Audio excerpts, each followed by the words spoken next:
I'm Tricia Perry for Vision of the Valley. Today we're visiting the Soap Gallery. It's put a fresh spin on the art scene in downtown Youngstown, and you'll find wonderful new artists inside, and yes, a little bit of soap.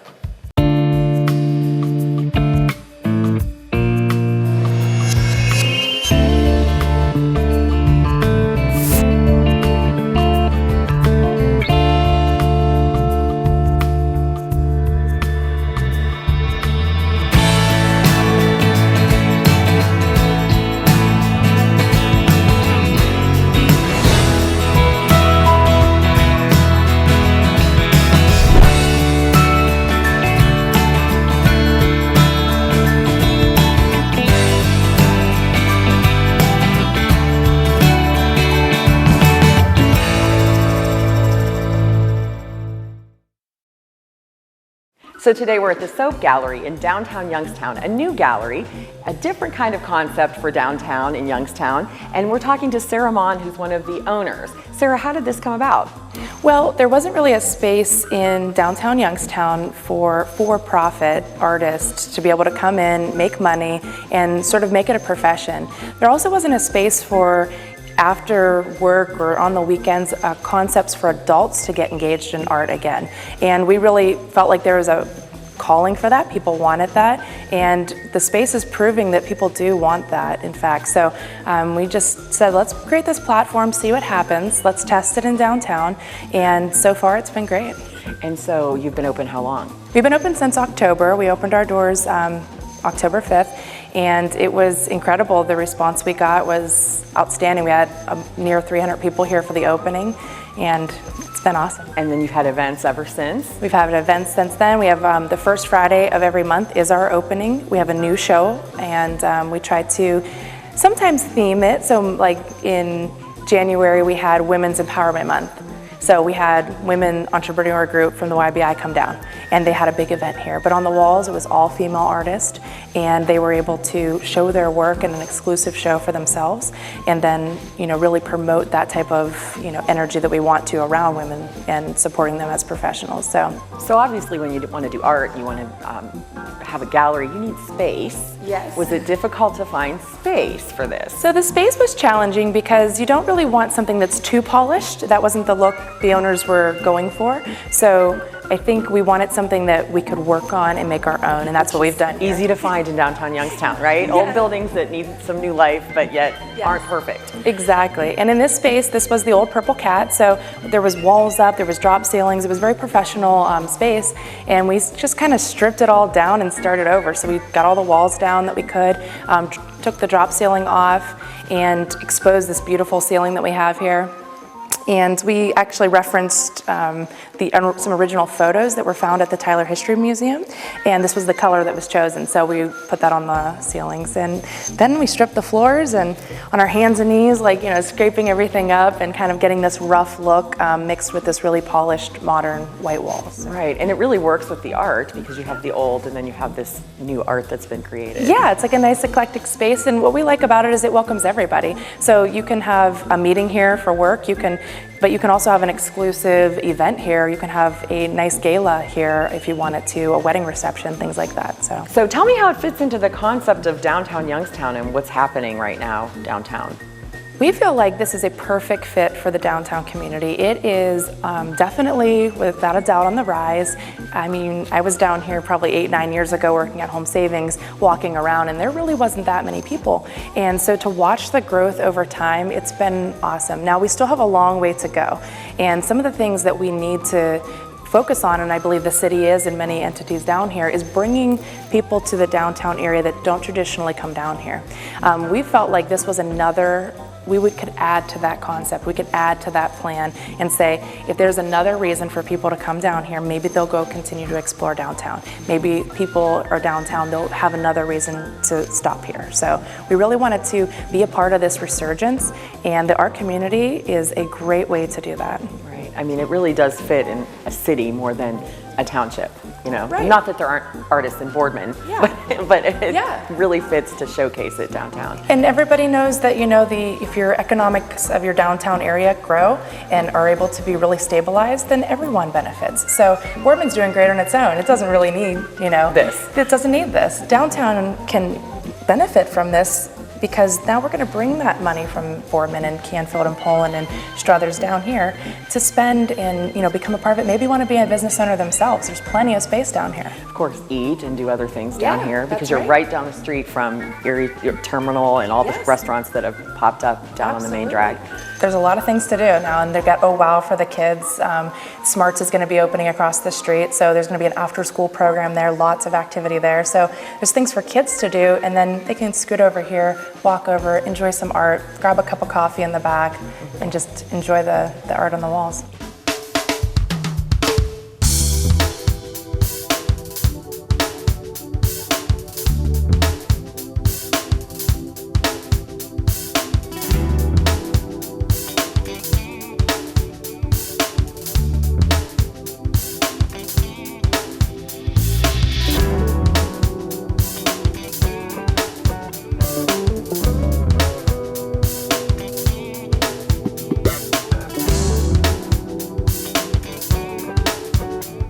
So it used to be an office, you said, here, and you walked in and raised the ceilings, stripped the floors. It's important for the art to have this kind of wall space, right? Absolutely. We get some very large scale pieces in here, and we want the platform to show that. And the extra white space around it is important too, just from the curating process. So, I mean, Daniel Rauschenbach, one of the owners, he's our curator. He was very specific on the space and what he wanted to see, and he really loved the big white walls and the contrast of the floors kind of being rough and, you know, the natural original floors, and then matching it with the historic ceiling. Did you know that ceiling was up there? Yeah, well, we stripped down a tile and we saw it right away, and we said, okay, that's it. We're taking all the ceilings down and we're going to refurbish this to where it's back to its original color. And we found that out through a photo we found at the Tyler History Museum with the help of Bill Lawson.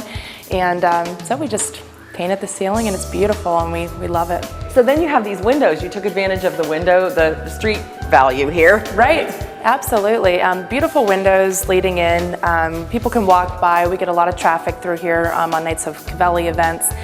Even people just in the office spaces across the street. So people are always walking past, and we get people stopping in. We're open throughout the week, Tuesday through Saturday. We're open all day long, so people can just come by and stop in. Why Soap Gallery? Yes, we get a lot of questions on why Soap Gallery, and we really felt like the Rust Belt is a part of our history in Youngstown, and I think we've all embraced that. And I think we all have a great understanding of it. And with the resurgence of Youngstown, we felt it was important to say, like, let's do something fresh. Let's have this anew. You know, why not give a fresh slate to all the people entering? Why start off with the tone of a Rust Belt situation? Although we understand the history and we value that, let's move to this next idea, this more fresh and new beginning concept. And so it was very simple, and soap it is. And you bring soap into the atmosphere here. I noticed something in the back that maybe we can look at later. Yeah, right. So it doesn't stand for anything, it's just the actual word soap. Yeah, absolutely.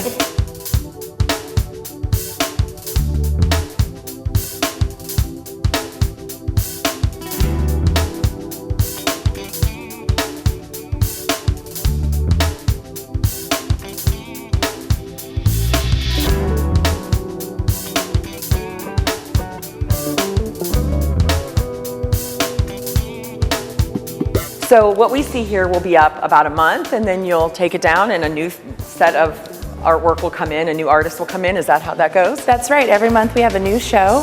First Friday of every month we have new artists that come in and set up and exhibit, and we sell the art, so a lot of that goes home with the owners, and then each month another set of artists have a chance to sell their work. It's wonderful. Where do you find them, or do they find you? So we do a call for artists, and we have had no trouble at all finding artists. People are very excited for this opportunity to show their work here, and they love this space. Artists are loving the space. They want to show their work here. So people are even calling saying, you know, where do I fit into your calendar year? Like, when can I get this piece in? It's really specific. And so sometimes if we get enough of those type of calls, we will form a show around it. So we're willing to do that, yeah. So besides that, what else do you do here? Because I feel this space is used for more than just the exhibits. It is. We leave it wide open for that purpose, that it's very versatile. We have board retreats here. People can come in and have a board retreat. They can have a leadership retreat in their company. So we do vision boards. I mean, employees build the vision boards, and that goes back with them as an activity for team building. We do sip and paints, I mean, probably a couple a month here. And those actually end up working out to be a platform for adults to have a place to come open up that inner artist. Okay, you know, I have 3-year-old twin boys. They come home every day with art, 5 pieces a day.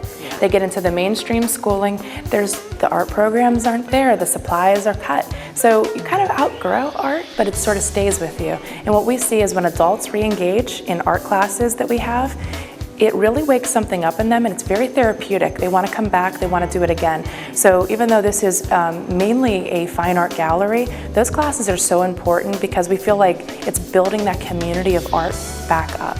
And we want people to know that it's there for therapy, but it's also there for your homes.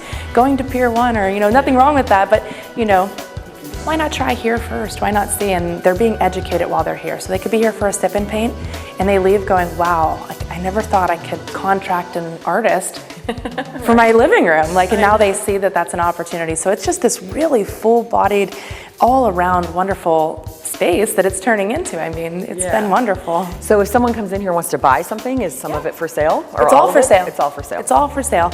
Every now and then we get a couple personal pieces in, or we get something that's very specific to, it's already like earmarked for just gallery tour. So we can't sell that. But that's very rare. So we usually like to take artists that want to sell. This is for profit. We want to stay in business as a small business, and we want other artists to increase and grow their business through this.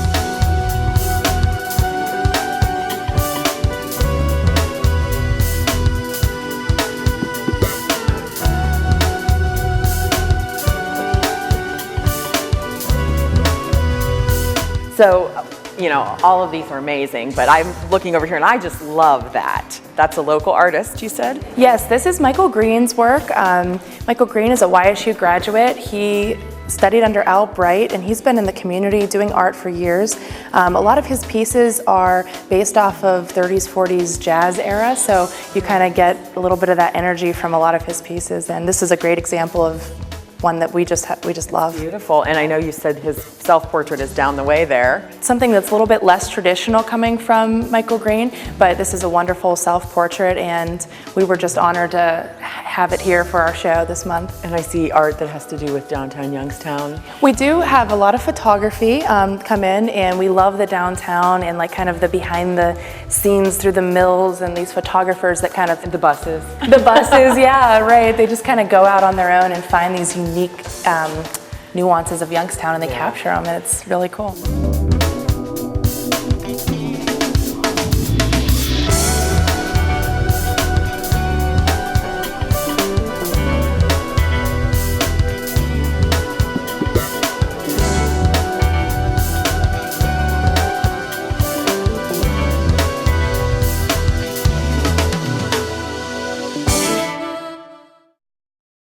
Well, the Soap Gallery has several owners, and another one here with us today is Steve Poulos. He's going to show us around a little bit even behind the scenes. So we're in the main room still. Yes.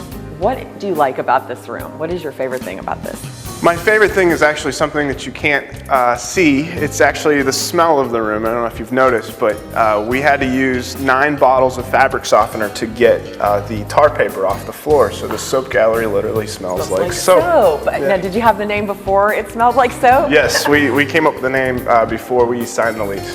So as you know, Sarah was mentioning, a clean, fresh start instead of going back to the rusty background, which is great and we love it, but the clean, fresh start is where you're going with this. And this does seem like a clean, fresh room with fresh art on the walls, and it matches.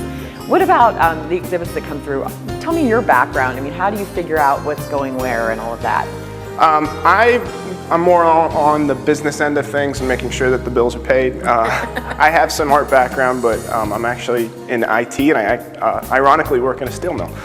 Oh, how funny. So we have a large variety of shows. We have a new show the first Friday of every single month. Shows ranging from local artists to regional artists to even national artists. Okay, so having an IT background and you work in a steel mill, what is it about this cause, I should say, where you are focused on art and bringing that to downtown? Why did that appeal to you? I think art adds culture to a community, and we had a community that was greatly lacking, especially in the downtown, that didn't have any real culture other than a restaurant or a bar. When Daniel and I, the other co-owner, decided to open a gallery, we wanted a spot that was designated just for art. Most of the time when we did art in the past, it was at a bar, and if you had $20 in your pocket, you were going to spend it on a drink, you weren't going to spend it on art. So you had a space devoted specifically to art, you could expand the arts in Youngstown. Okay. And you actually kind of can expand other ideas as we go through to the back, because there's more to it than just this room. Yes. Let's walk back there. Okay.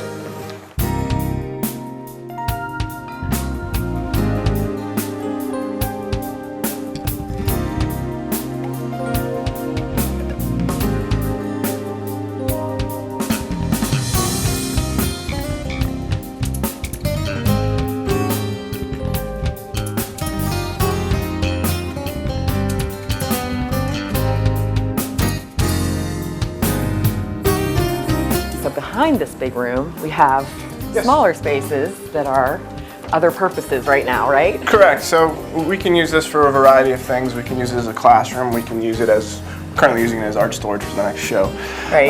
But we've held a press conference in here, and it can be used for multiple. Yeah, so it's kind of a workspace too, Yes. sort of, and you can kind of do some projects here or plot out the next show. Right? Exactly.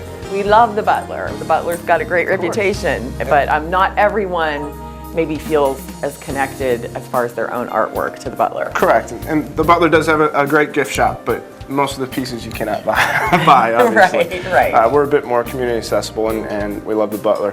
This paper actually was the original paper used to print diplomas, and we have it in the back. We can use it for prints and things of that nature. Oh, wow.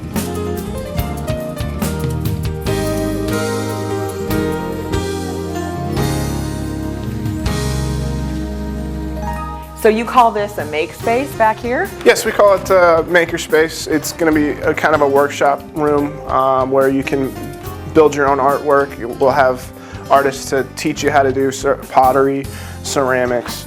So we're actually going to do soap making, which is What is this ironic. This is actually our first batch of soap that we're practicing with, even though it looks like a sponge. Or like bread or cornbread. Yeah, don't eat it. I know, I'm not going to. So you are making soap here to go along with the name. Yes. Something that people can take away with them, I'm sure. Exactly. We're going to put our brand on it. And then other things show up here, like, I know this isn't going to stay forever, but that's pretty awesome. Yes, that's a outdoor Fire pit. fire pit, yes. So as long as we keep it, we're going to use it. Okay, what are these plaster mold things over here? These are the molds that will go into the kiln right there, and you can create certain types of ceramics. Now, I know this is soap, right? Yes, it's definitely so. So is this going to be something that you are putting together to sell, or as like a souvenir of the place, or what are you going to do with this? Well, eventually, once we get the batches good enough, we'll stamp our Soap Gallery logo into it, and then we'll have it for sale in the gift shop. Which is one of these?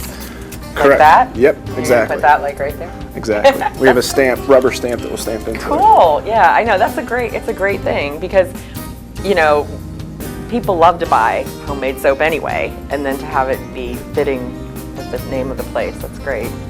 Yep, we're hoping to have a full gift shop up and running with soap, with prints, with lots of varieties of different types of art, and this is just a part of it.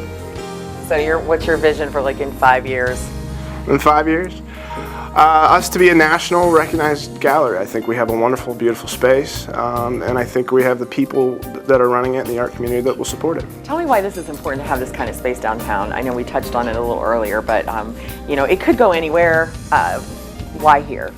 I think if you look at any major city, there's definitely an art presence. If you go around Chicago, there's a generous amount of public art and public space.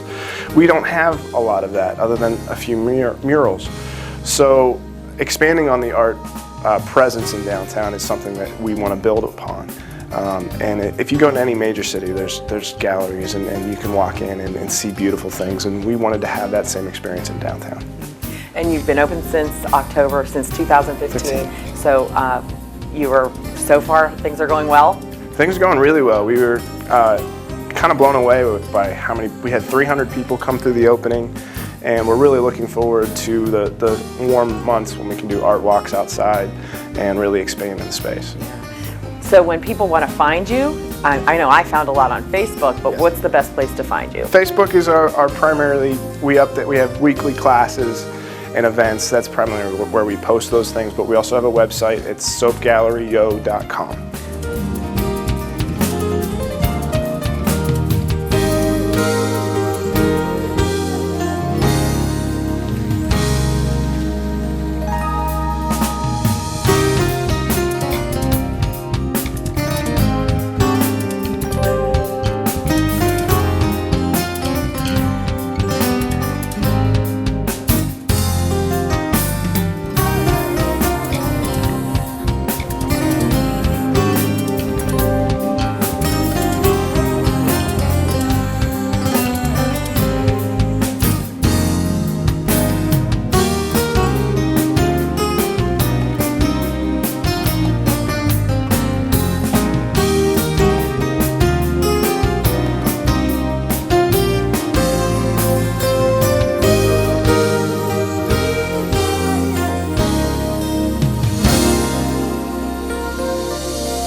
For those who know Youngstown well, this is actually the Ricca Building, and it's located just across from the Covelli Center on Champion Street. But in the age of social media, of course you can find the Soap Gallery by searching it on Facebook.